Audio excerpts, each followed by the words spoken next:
سلام كما يصنحو كبرات تخاتلت نلوم عربة 23 ጥር 2026 ዝተዳለው ሓደሽ ዜናታት ሒዘልኩም ቀሪበ ኣለኹ መከተታልኩም ይዕድም ፈላማ ቀንደብታቱ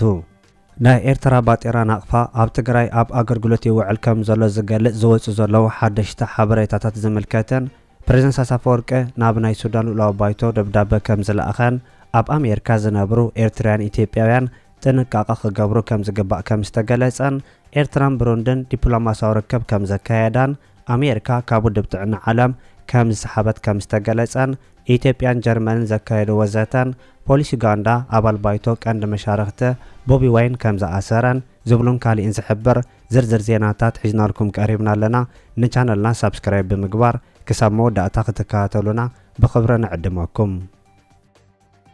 ኣሜሪካ ካብ ውድብ ጥዕና ዓለም ከም ዝሰሓበት ገሊጻ ኣሜሪካ ካብቲ ነዊሕ ዓመታት ባጀት ብምሃብ ዝሓዘቶ ውድብ ጥዕና ዓለም ከም ዝወፀት ኣፍሊጣ ውሳነ ብምሕዳር ትራምፕ ከም መቐፀልታ ናይቲ ንኣሜሪካ ካብ ዝተፈላለዩ ውድባት ናይ ምውፃእ መደብ ምዃኑ ዝሕብሩ ምንጭታት ኣሜሪካ ካብ ውድብ ጥዕና ዓለም ምውፃኣ ብዙሕ ዝህሰሰብ ክህሉ ከም ዝኾነ ይገልጹ ቀንዲ ኣበርካቲት ናይቲ ውድብ ምዃና ዝነገረላ ኣሜሪካ ነቲ ውድብ ምግዳፋ ሃስያ ዘውርድ ምዃኑ ዝጠቕሱ ዘለዉ ወገናት ኣሜሪካ ነቲ ውድብ ምስ ብዙሕ ዕዳታቱ ትገድፎ ከም ዘላ ካልእ ዝገደደ ኩነታት ክፈጥር ምዃኑ ይገልጹ ኣብ ቀረባ ዓመታት ኣሜሪካ ንውድብ ጥዕና ዓለም ከተበርክቶ ዝግባኣ ብምልኣት ከም ዘይሃበተን ቃላ ክትፈጽሙን ከም ዘይተረኣየት ዝሕብሩቶም ምንጭታት ብሰንኪቲ ዘይተፈጸመ ቃል እቲ ውድብ ኣብ ሽግር ክኣቱ ምጽንሑ እውን ኣፍሊጦም ምምሕዳር ትራምፕ ዝወሰዶ ስጉምቲ ኣሜሪካ ካብ ውድብ ጥዕና ዓለም ድሕሪ ናይ 75 ዓመታት እዋን ክስሕብን ከላ ሕብረት ሃገራትን ማሕበራቱን ኣብ ምድስካል ኣቢሎም የምርሑ ከም ዘለውን ናይቲ ሃገር ጸብጻባት የቃልሑ بمسرد ድንጋጌታት ናይቲ ሃገር ኣብ 1948 ናብቲ ገና ዝጅምር ዝነበረ ዓለማዊ ትካል ጥዕና ክጽምብር ዝፈቐደ ውሳነ ኮንግረስ ኣብዚ ግዜ ነቲ ምውፃእ ከም ዘይኸተመሉውን ዝነግሩ ናይቲ ሃገር ወገናት ኣሜሪካ ካብ ታሪኻዊ መትከላታ ወፂኣ ናብ ዝተፈላለዩ ኣንፈት ተብል ከም ዘላ ሓቢሮም ዝሓለፈ ሰሙን ውድብ ጥዕና ዓለም ኣብ ዝሃቦ ጋዜጣዊ መግለጺ ዋና ሓላፊ ሕጊ ናይቲ ትካል ስቲቨን ሶሎሞን ኣሜሪካ ካብ ውድብ ጥዕና ዓለም ክትወፅእ መሰላ ምዃኑ እኳ እንተገለጸ ንምውፃእ ዘድልያ መስራሓት ምምላኣን ዘይምልኣን ክጻረ ከም ዝኣዘዘውን ኣነጺሩ ምንባሩ ይሕበር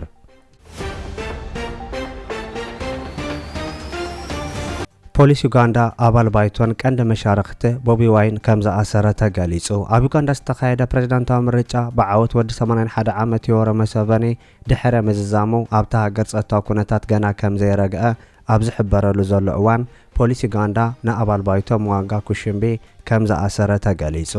ፖሊስ ዩጋንዳ ኣብ ዝሓለፈ ሰሙን ምስ ምርጫ ዝተኣሳሰሩ ዓመፅ ተረኣዩ ብዝብል ንኣባል ባይቶን ከምኡ እውን ናይ ቀረባ መሓዛ መራሒ ተቃውሞ ሰልፊ ቦቢ ዋይን ኣብ ቀይዲ ከም ዘእተወ ድሕሪ ምግላጹ ኣብታ ሃገር ሕልፍ ኢሉ ተቃውሞታት ከም ተሰምዐውን ተገሊጹ ምክትል መራሒ ዋይንስ ሃገራዊ ሓድነት መድረኽ ዝኾነ ሙዋንጋ ኩሽምቢ ኣብ ልዕሊ ሓደ መደበር ፖሊስን ማእከል ምቁፃር ድምፅን መጥቃዕቲ ብምውዳብ ከም ዝተኸሰሰ ነቲ ክሲ ተኸሳሲ ይኹን ኣባላት ሰልፊ ከም ዝነፀግሆ እውን ተሓቢሩ ኣሎ ፖሊስ በቲ ፍጻመ 7 ሰባት ከም ዝሞቱ እኳ እንተገለጸ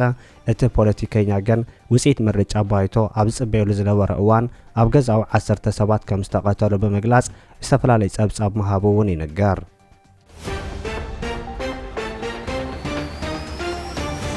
ኢትዮጵያን ጀርመን ዘተ ከም ዘካየዳ ተገሊጹ ኣብ መንጎ ኢትዮጵያን ጀርመን ጸንሐ ዝምድና ክብን ምባል ዝዓለመ ዘተ ኣብ መንጎ ሚኒስትር ወጻኢ ጉዳይ ኢትዮጵያን ጀርመን ከም ዝተካየደ ተገሊጹ ሚኒስትር ወጻኢ ጉዳይ ኢትዮጵያ ንናይ ጀርመን ሚኒስትር ወጻኢ ጉዳይ ጆን ዋድባል ኣብ ቤት ጽሕፈቱ ረኺቡ ከም ዘዘራረቦ ክልቲኦም ወገናት ኣብ ሕዳው ርክባት ኢትዮጵያን ጀርመንን ከም እውን ጂኦፖለቲካዊ ኩነታት ዓለም ከም ተዛተዩ ተሓቢሩ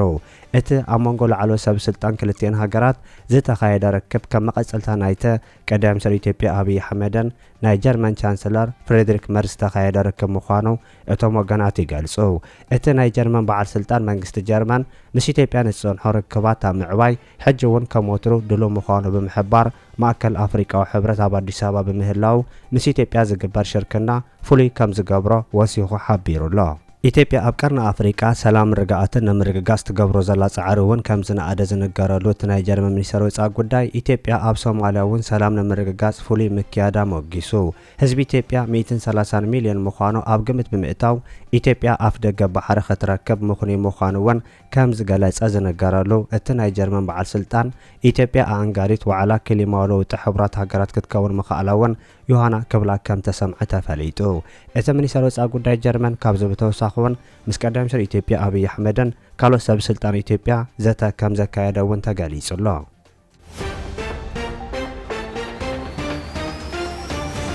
ፕሬዝዳንት አሳፈወርቂ ናብ ናይ ሱዳን ልኡላዊ ባይቶ ደብዳቤ ከም ዝለኣኸ ተገሊጹ ፕሬዝዳንት አሳፈወርቂ ናብ ልኡላዊ ባይቶ ሱዳንን ህዝቢ ሱዳንን ናይ እንቋዕ ብፅሕኩም ደብዳቤ ከም ዝለኣኸ ተገሊጹ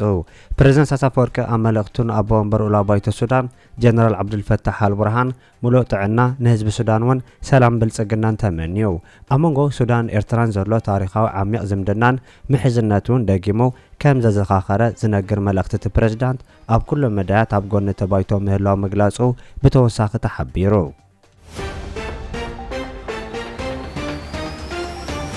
ኣብ ኣሜሪካ ዝነብሩ ኤርትራውያን ኢትዮጵያን ጥንቃቐ ክገብሩ ከም ዝግባእ ተሓቢሩ ኣብ ልዕሊ ስደተኛታት ዘይምሕር ስጉምቲ ብምውሳድ ዘለላ ናይ ዶናልድ ትራምፕ መንግስቲ ናይ ተበብእ እዋኑ ከካይዶ ጸንሐ ስደተኛታት ናይ ምስጓግ መስርሕ ሕጂ እውን ፍሉይ ናይ ምልቃም ስጉምታት የካይድ ከም ዘሎ ተሓቢሩ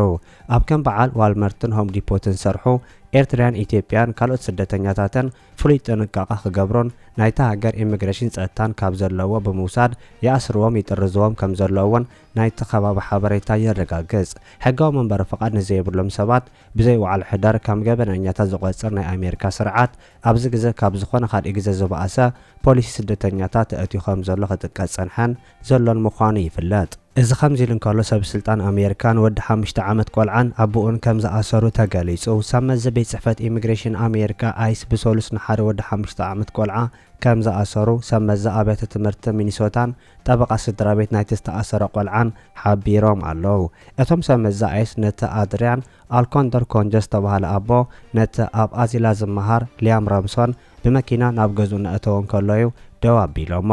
ኣይስ ኣብ ትዊተር ኣብ ዘውፅኦ መግለጺ ነቲ ህፃን ንምሓዝ ዕላማ ናይነበረን ድሕሪ ምባል እንተኾነ ግን ነቲ ዘይሕጋዊ ዝኾነ ኣቦኡ ንምሓዝ ኣብ ዝተፈተነሉ እዋን ነቲ ቆልዓ ገዲፍዎ ከም ዝሃደመ ገሊጾም ሓንቲ ካብ ላዕሎት ሓለፍቲ እቲ ቆልዓ ዝመሃረሉ ቤት ትምህርቲ ዝኾነት ዜና ስተባን ኣብ ትዊተር ኣብ ዘስፈረቶ ጽሑፍ ድማ ንምንታዮም ወዲ 5 ዓመት ቆልዓ ዝኣስሩ ድሕሪ ምባል እንተኾነ ግን እዚ ህፃን ገበናኛ እዩ ወይ እውን ገበነኛ ክኸውን ኢልኩም ኣይክትነግሩናን ክብል ጽሒፋ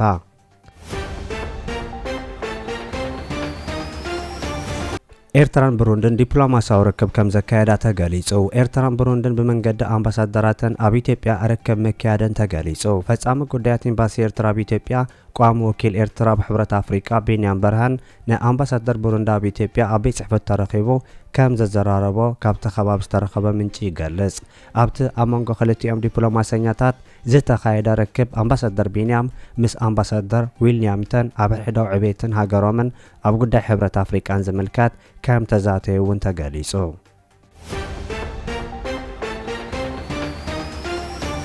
ኣብ ኢትዮጵያ ክልል ትግራይ ሓደ ባጤራ ናቕፋ ኣብ ዕዳጋ ትግራይ ብ8 ብር ተገዚኡ ንንግዲ ይውዕለሎ ዝብል ክስ ቤት ጽሕፈት ንግዲ ክልል ትግራይ መልሲ ሂቡ ካልእ ነገር እናተሰርሐ እዚ ምህላው ዝገርም ኣይኮነን ህላው ግን ክሳብ ሕጂ ኣረጋገጽናን ክብል መልሲ ሂቡ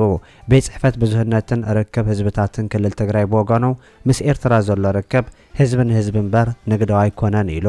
ኣብ ዓዲግራት ሓዊሱ ኣብተን ናብ ኤርትራ ዝቐረባ ከተማታት እቲ ዞባ ባጤራ ናቕፋ ንዕድጊት ይውዕል ከም ዘሎ ሓበሬታ ክዝርጋሕ ጸኒሑ እዩ ፖለቲካዊ ውድባቱን ነዚ ካረጋግጹ ጸንሑ ኮይኖም ፖለቲካዊ ውድብ ስምረት ኣብ ዝሃቦ መግለጺ ገንዘብ ኤርትራ ናቕፋ ኣብቲ ዞባ ይዘዋወረን ንመግዝእ ንብረት ኣገልግሎት ይውዕል ከም ዘሎ ገሊጹ እዩ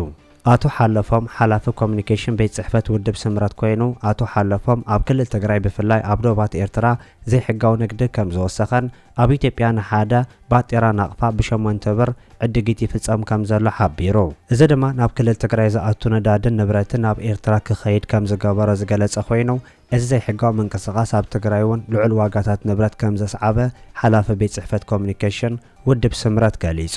ሓላፊ ቤት ጽሕፈት ብዙህነትን ርክብ ህዝብታትን ክልል ትግራይ አቶ ቃላይ ኣሰፋ ብወገኑ ድማ እዚ ክስ እዚ ኣብ ክልልና ዘሎ ጸገማት ህዝቢ ንምሽፋን ዝግበር ፈተነ እዩ ብምባል ነቲ ክስ ነጺግዎ አቶ ቃላይ ናቅፋ ኣብ ዕዳጋ ትግራይ ኣትዩ ክሽየጥ ኢልካ ምሕሳብ ኣጸጋሚው ምክንያቱ ዘይሕጋዊ ገንዘብ ኣትዩ ብሕጋዊ መንገዲ ዝሽየጠሉ ምክንያት የለን ኢሉ ናቅፋ ኣብ ዕዳጋ ትግራይ ኣሎ ዝብል ውድብ መጽኡ ክርኢ ከም ዝኽእል ሓላፊ ቤት ጽሕፈት ብዙሕነትን ርክብ ህዝብታትን ክልል ትግራይ አቶ ቃላይ አሰፋ ገሊጹ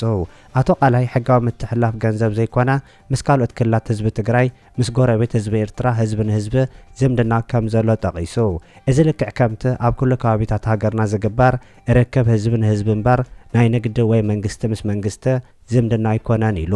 ክልላዊ ቤት ምክሪ ንግድን ዓውደ ምትሕባር በወገኑ ነቲ ሓበሬታ ሰሚዕናየና ክንረጋግጾ ፈቲና ኣብ ከተማታት በፂሕና ኣለና እቲ ዝበሃል ኣብኡ ዘሎ ክውነት ግን ፈጺሙ ዝተፈለየ ኢሉ ፕሬዝዳንት እቲ ቤት ምክሪ አቶ በሪሁ ሃፍቱ እቲ ንግዲ ሰራዊት ኤርትራ ኣብ ዘይወጸሉ ከባቢታት ክልል ትግራይ ከም ዘሎ ዝገለጸ ኮይኑ ናቅፋ ኣብ ጎራብቲ ከተማታት ተዝሽየጥ ነይሩ ውጽኢቱ ኣብ መቐለ መርኣናዮ ነርና ዝበላቶ በሪሁ ከምዚ ዓይነት ስራሕ ንዓና እውን ስለ ዝጎድእ እንተንሪኦ ነርና መቃልዕናዮ ነርና ኢሉ ኤጀንሲ ንግድን ሰነድን ክልል ትግራይ በወገኑ እቲ ሓበሬታ ሰሚዕናዮ እምበር ኣረጋገጽናዮን ኢሉ ዳይሬክተር ርክብ ህዝብን መንግስትን ትካል አቶ ሽቶ ገብረ ህይወት ነራዳ ሓዊሱ ዘይሕጋዊ ምስጋር ከሰ ከም ዝነጸጎ ተገሊጹ ናቅፋ በትግራይ ገበያ ውስጥ አለ የሚል የትኛውም አካል መጥቶ መመልከት ይችላል ሲሉ የትግራይ ክልል ብዝሃነትና ህዝቦች ግንኙነት ጽሕፈት ቤት ኃላፊ አቶ ቃላይ አሰፋ ተናግረዋል። ስለዚህ ያው አንተን የሚመች ጊዜ እኔ ከምነግርህ የበለጠ በተመቸ ጊዜ ብትመጣና ይቅርና እዚህ ትላልቅ ከተሞች ወሰን ድረስም ተንቀሳቅሰህ ናቅፋ ካለ ማየት ትችላለህ። ምክንያቱም በገበያ በቀላሉ የሚታይ ነገር ስለሆነ የክልሉ ንግድና ዘርፍ ማህበራት ምክር ቤት በኩሉ መረጃውን ሰምተን ለማጣራት ሞክረናል። በከተሞችም ተዟዙረን ተመልክተናል። ግን የሚወራውና እዛ ያለው ሀቅ ፍጹም የተለያየ ነው ብለዋል። አቶ በሪሁ ሃፍቱ የምክር ቤቱ ፕሬዝዳንት ናቸው። ፕሬዝዳንቱ ግብይቱ ያለው የኤርትራ ሰራዊት ለቆ ባልወጣባቸው አካባቢዎች ነው ሲሉ ነግረውናል። እኛ ጋር የሚወራውና እዛ ያለው ሁኔታ በጭራሽ አይገናኝም። እዛ ያለው አሁንም የሻዕቢያ ሰራዊት ለቆ ያልወጣበት አሁንም ከብቶች እየዘረፈ የሚወስድበት ሁኔታ ነው ያለው። ሰዎች ቤተሰብ የማይገናኝበት ሁኔታ ነው ያለው። ሲነግሩ ማለት ነው አይደለም ለመገበያየት በናቅፋ በዚህ ሁኔታ ነው ያለው የሚል ነው እየሰጠን ያለው። ምክንያቱም እኛ መሀል መቀለ ነው ያለነው እዛረስ ሄደን ማየትም አንችልም። ግን ስንጠይቅ ይሄን ባለፈው እንደዛ ተወርቶም ስለነበረ ነዳጅን በዛ መልኩ እየወጣ ነው የሚል ወሬ ተነግሮ ስለነበረ እንዴት ነው ይሄ ነገር ብለን እኛ በዚህ ሀገራችን መንግስት ጋር መስከን እንዲሰጠን እየተደራደርን እንደዚህ ነገሮች እንዴት ሊሆኑ ይችላሉ ብለን ጠይቀናቸው ነበር። እየሰጠን ያለው መልስ እንደዛ አይነት ነገር እንደሌለ ወራው ነገር መፍትሄውን ከማዘግየት አኳያ ሌላ እንትን የተደረገ ሊሆን ይችላል። የትግራይ ክልል ንግድና ኤክስፖርት ኤጀንሲ በኩሉ መረጃውን መስማቱን ተናግሮ ነገር ግን እንዳላጣራ ነግሮናል። የኤጀንሲው የህዝብ ግንኙነት ዳይሬክተር አቶ ተክልሽ ገብረ ህይወት አስተባብለዋል። ግን ናቅፋ በገበያ ካለ የምናረጋግጥ ይሆናል። በአሁኑ ወቅት በክልሉ ግን ምንም ቢኖር የሚያስገርም ነገር አይደለም ሲሉ መልሰዋል። ካሁን ግን እንደ ኤጀንሲ አንስተነው አናውቅም። አልተወያየንም፣ አናውቀውም ማለት ነው። አሁን ግን ፍንጭ ሰጥተኛል እንደዚህ የሚባል ነገር አለ አዲስ አበባ አካባቢና ዜናውም አንብቤዋለሁ። በዚህ ጉዳይ ላይ ፊልድ ስላለን ቁጭ ብለን ከማናጅመንት ኮሚቴው እንደዚህ የሚባል ነገር አለ ሀቅ ነው ወይ ብለን እኛ ጋር በከተሞችና በወረዳዎች አሉን ባለሙያዎች፣ የቁጥር ባለሙያዎች የንግድ ማለት ነው። በእነሱ አማካይ ሀቅ ነው ወይ ምናምን አጣርተን ደውዬ ነግረህ ይችላል። ምንም ማለት አይደለም። ሌላ እንኳን እየተደረገልን እስካሁን የለም እኮ ኦፊሻሊ እሱ ብርኮ የኤርትራ ብርኮ ሌላ ሀገር ሂዶ ምንም አይሰራም። ሊሆን አይችልም። ወዴት ነው የሚወስደው? አሁን የኤርትራ ናቅፋ ከአድዋ አካባቢ ያለ በራማ አካባቢ ያሉ ሰዎች ናቅፋ ይዘው አዲስ አበባ መምጣት አይችሉም። መቼም መቀሌ መጋየት አይችሉም። ለምንድን ነው? ቆይ ንገረኝ። በወር 15 ሚሊዮን